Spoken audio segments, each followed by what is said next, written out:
Hello everybody, it's your boy ProfChop and we're back with one of my favorite YouTubers on this platform. It's Sseth, we got a new video and of course it's a game probably nobody has heard on this planet. So let's go, we're in for a wild ride. Highfleet review. Hey people, epilepsy warning. I don't know what I'm Highfleet serious. is. You have about 3 seconds. Jesus Christ. Jesus Christ. Hey bro, they got the rain from GTA San Andreas Definitive Edition. Where you can't see shit on your screen, boy. Now that all the epileptics are either dead or convulsing, let's have a pleasant time. Highfleet is self-described as a fleet carrier sim, programmed entirely inside an ice fishing shack by a single Russian man. Я верю в Иисуса Христа. Okay. Personally, I describe it as an immersive trauma sim because the hardest part isn't the combat. It's staying calm when all your senses are drowned out by the scream of gunfire. The game takes place on the fictional desert planet. This is a RimWorld. Wrong game, brother. Of Kazakhstan. After a messy political revolution, rebel Yes, RimWorld, as I said. I can see it. Taken over. You play as Grand Duke Mark Sayati-Solemsky, who is tasked by the Russian Emperor himself, Vladimir Vladimirovich Putin, to restore order. Unfortunately, our forces to the south got glassed by thermonuclear warheads, so you could say it's not going too well. Our last-ditch effort. Why was there zero milkage happening there? I saw no milk come out of there. Hey bro, touch the titty more sensually next time, warheads. So you could say it's not going too well. Our last-ditch effort is to push north towards the rebel-controlled city of Khiva. Our objective? A plutonium reactor the size of a city, responsible for the vast majority of power generation across the planet. The hope What the hell is this?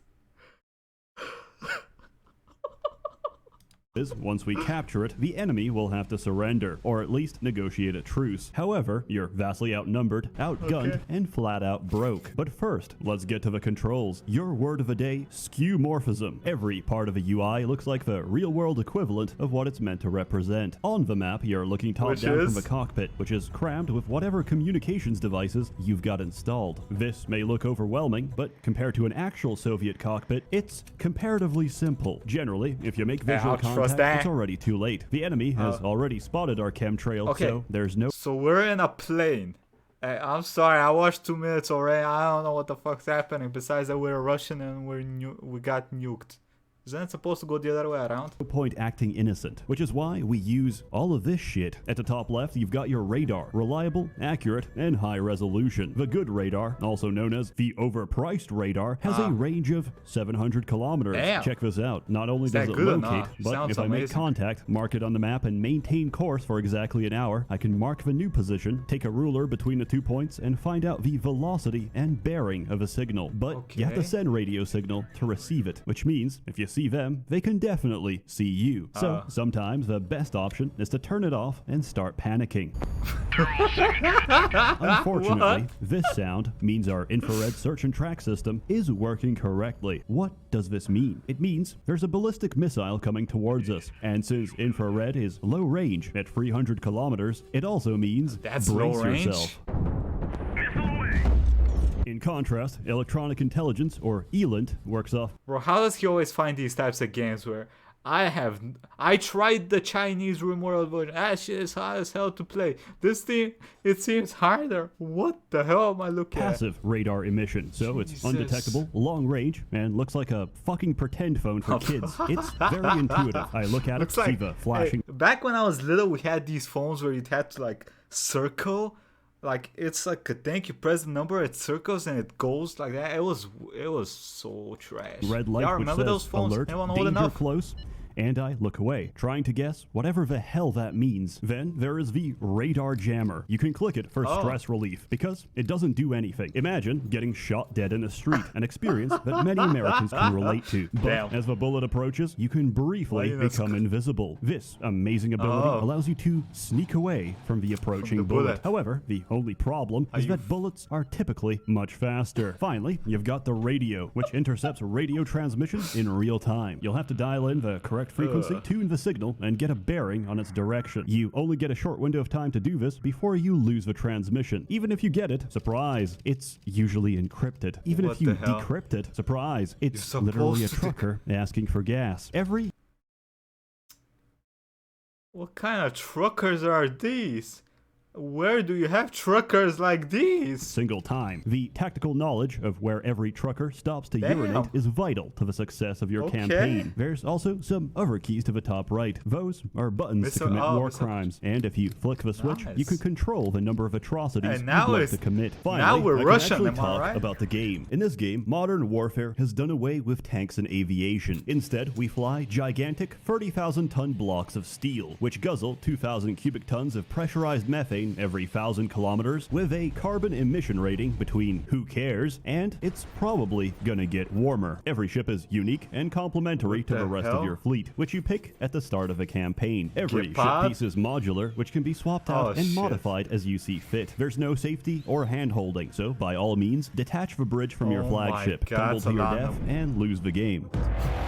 But if you can resist the urge of destroying or selling your flagship, we should get moving, because it's only a matter of time before some Soviet babushka alerts the authorities. So start your engines and pick a destination. Whatever your choice, expect heavy resistance. To make matters more complicated, you can't just send your flagship, because it's a fat, heavy piece of shit that tops out at 90 kilometers an hour. Why is this an issue? Because the enemy will spot us, raise the alarm, and send every strike fleet to our location. Pro tip, if you start hearing this music, you're already dead, which is why I usually just dismantle my flagship into a 2x2 cardboard box and fly it into the desert. I can't lose if I can't be found. So instead, we send a strike group ahead. That is kinda true. You can't get shot if they can't see you.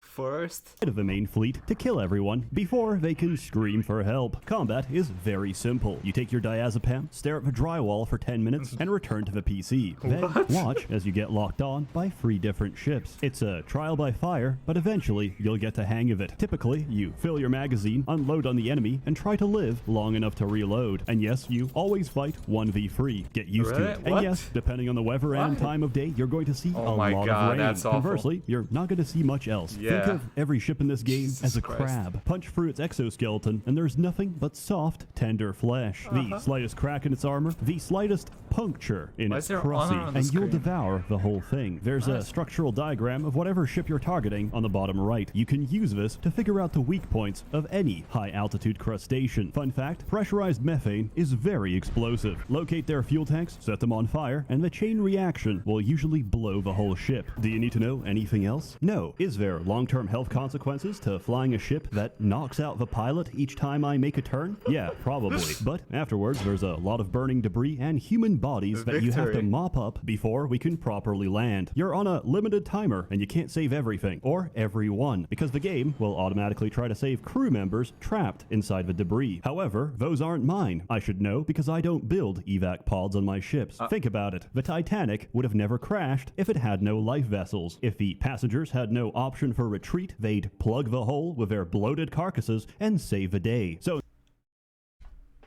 I don't think that's how it would have gone, bro. But hey, fair enough. Instead, I switch to manual and write off those casualties as fatalities. First, we secure the fuel and munitions, because if they burn, they explode, taking your payday along with it. Then, check your options. Crew quarters contain souvenirs for recruiting potential allies. Captain's quarters contains clues to the location of aforementioned allies. Useful, but not essential. Radio room gives a piece of a current encryption key. Absolutely, totally, and completely worthless. If you know a single keyword, you can decrypt the entire transmission. That leaves us with the only thing that actually matters. Spare parts we can strip down and sell for money. Gun parts, missiles, radars, aircraft. Whatever it is, it's worth a lot of cash back in town. If they got that money symbol, it's time to harvest as quickly as possible. Sometimes there's a hazard warning, which means a 50% chance of horrific accident if you don't put on protective gear. But that takes time, and I don't have a lot of time. God damn it, I do have a lot of expendable, replaceable human beings. You know what they say? You can't cook an omelet without breaking health and safety. After your Not too profitable sure if that's the cleanup, correct you can saying, but open the sure. hatch. Welcome to town. It's a fucking Jesus dump, but Christ. sometimes it rains. It's the only Bro, moment that's of even serene worse. tranquility you'll ever get That's in this even game. worse. Usually, there's a random event, which influences the worldview and politics of your crew depending on how you respond. For example, your men start taking slaves from the captured enemy No, we ain't gonna comment on that captives. shit. What do Nope. you do? Option 1, slavery bad. No Wait, slavery. let's see the option. I'm Captured curious. enemy captives. I'm curious. What? Begin investigation and good by points of view. Turn a blind eye as we roam. Allow slave training to continue and assign an officer to oversee. Jesus Do you Christ, do? okay. Option 1, slavery enough. bad. It No gives you slavery. choices. Option 2, slavery good. Receive Money. 5,000 credits. Option 3, slavery good, but not efficient. Assign a slavery officer to oversee and optimize slavery. Receive 10,000 Damn. credits. Choices are not made equal. Hey, bro, that's a lot of money. And we're at war.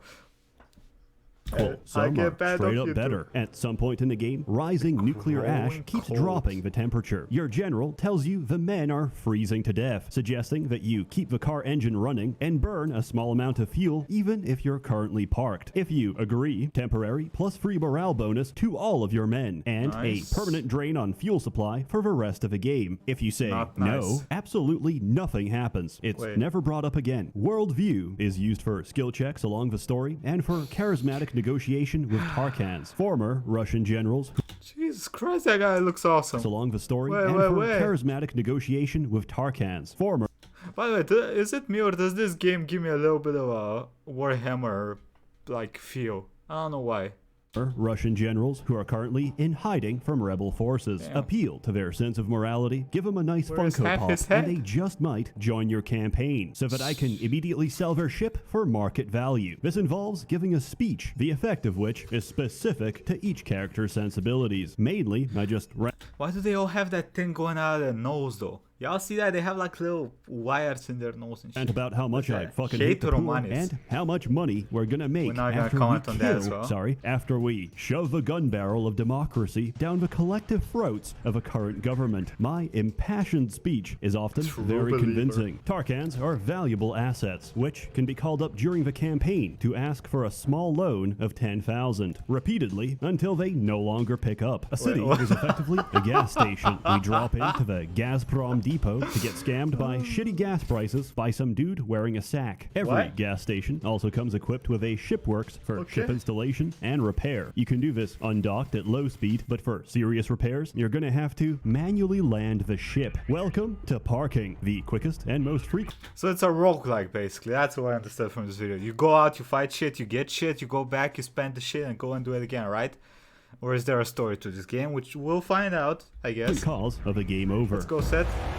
Much like jumping down a flight of stairs without legs, Just do drops not 'em. attempt to do this without That's landing hilarious. gear. And remember to park your flagship responsibly. Sometimes it'll count balancing off That's a a cliff big- as a is that- completely valid parking spot. You'll Why have you added a cook to the ship? return to the town God damn screen it, Seth. only to see your flagship tumble and crash into the abyss. Also, for some reason, after parking your ship, you can still Wait. control it. You Wait. might think it's Why does it look like it's stuck there? Look at it. It doesn't Also, look for complete. some- Look at one of the legs is in the air. reason, after parking your ship, Oh you can my still God. control it. You might think it's a bug, but it's never been fixed, so I suspect Oh. it's working as intended. Moving on, every gas station has an in-store self-checkout to legally purchase special munitions game to looks be awesome, used against actually. the same government that sold it to me. Compatibility depends on weapon caliber. For reference, the smallest caliber in this game is a 37mm machine gun. This goes up to 180mm, which is the size of your average artillery. Yeah, what and the hell? there's no option for weapon groups, so typically we fire every single gun at the same time. Oh, As far as I care, there's only two types of ammo, armor piercing and proximity fuse. The former for cutting up ships, and the latter for chopping up aircraft. The rest Damn. is a complete meme. Incendiary starts fires, which wait. What about the 180 machine gun thing? implies that 2,000 cubic tons of burning methane just wasn't enough. And laser guided lets you do this. Honestly, I really do like it. That's kinda But cool, When I though. remember that I'm effectively shooting money, my brow begins it's to sweat expensive. and I start to feel nauseous. Besides that, there's a bunch of bombs, missiles, and rockets you can use to airstrike the enemy before they can even start their engines. With that out of the way, you should Wait, remember that There is ground combat as well. It's not only in the air. these things are on the ground, right? That's the ground. Any Pretty sure. military campaign is largely financial, and that the most beautiful phrase in the Russian language is «Дай мне твои деньги, пожалуйста». We are going to intercept trade convoys, murder their escort, and capture the trade ships so we can hold them for ransom. Because we're the good guys. God is with us on this campaign, and thus piracy is absolutely ethical, encouraged, and the best way of making money, hands down. Besides selling ballistic nuclear weapons on the open market. Speaking of ballistic nuclear weapons, why haven't we used them yet? Because, as your general puts it, once the genie's out of the bottle, it's never going back inside. But I'm okay with that, because I only have one wish to make. I wish for a nuclear winter. You can nuke stuff. You nuke stuff. Oh damn. Oh damn. The death of one is a tragedy, but the death of millions is a good start. Really? Now we're gonna say war crime. We have slaves, goddammit. We have slaves that are overseen by a officer. However, in retrospect, this wasn't the best idea. You see, we didn't use them because we couldn't. We didn't use them because they have more than us. Considerably more. And right now... Oh. They're heading towards us. So, word of advice, they won't touch the button as long as you don't. You can start the nuclear war, but they're going to finish it. It's like the Cold War. You just don't do it, or everybody's fucked.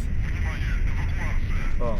In this case, you seem to be more fucked. If you actually want to win the game, pre-built ships aren't good enough. You have to make your own. You do this by clicking Shipworks in the main menu. Unfortunately, the latest patch has removed the background sound effects because somebody kept complaining. Luckily, I still have my old copy, so I can still tune in to the... Oh god, what is the background sound? Oh god. Soothing ASMR of a Middle Eastern repair shop. Here's some of the projects I made after stealing and taking credit for them from a friend. The Block. Was that Shaq? The cock and ball accelerator, which generates torque directly from the phallus. The box. That seems kind of effective. Death Star of David. Work in progress. The Death Star of David. Oh, Seth, what is that one called? What is that one? I found the perfect time to pause this goddamn. What is that one called, huh?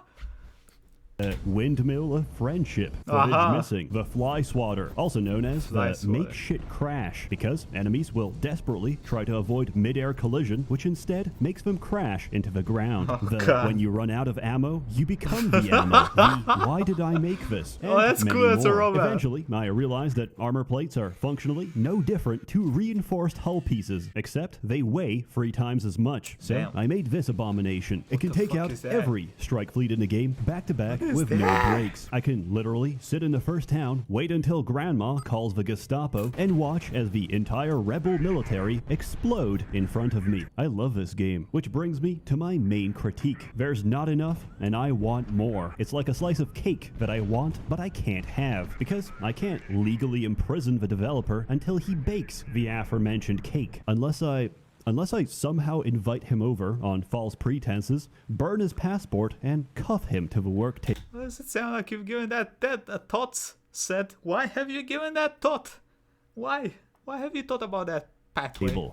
Hypothetically, of course. Also, if you're worried about epilepsy, just know that modern copies of a game have been sanitized for your delicate eyes. You can set your preference in the options menu. Thanks to all the seizure complaints, Glitch High is now just a bunch of fuzzy lines. But on release, Glitch High was the equivalent of burning out your cornea with a radioactive lens flare. It was actually even funnier because the options used to be flipped. So they'd set it to glitch low. How do you see shit? Which would actually be glitch high. Explosion must have the screen. Look at this, bro. Look at this. Half the screen is covered in explosion, and it's not even raining. Imagine if it was raining, you would not be able to see shit.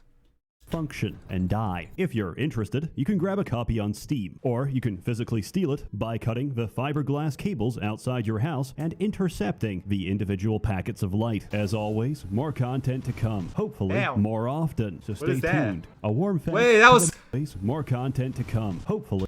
I don't know what this is. I know what the next game is. I played it. It's dope as hell. It's Pathfinder Wrath of the Righteous. More often. So Yup. Yes, this game, if you haven't heard it, it is dope as hell. I hope he makes a video on it because it's amazing. Stay tuned. A warm thanks to the many members of Brutal the ass Merchants boomer Guild wait. generously Group funding jerk just and got my. bankrolling these What is this videos. about? You're all truly wonderful. What is Have a good one. Goddamn video. That is music. We will stop right here. Okay, we got a new set video. It was dope as hell. It's a game that nobody has heard yet, and looks awesome actually. I kinda wanna try it. At first the controls seemed like shit, but the combat and the making your own ships looks dope as hell. So I'll probably try it at some point. I don't know if it's a stream game, but we shall see. Anyway, hope y'all enjoyed this. Let me know what y'all did. Has anyone played this game? If so, let me know what y'all think about it. And I'll catch y'all next time. If you want to see more Sseth video reactions, you gotta play this right here. It's right here. Okay. Have a nice day, everybody. Bye-bye.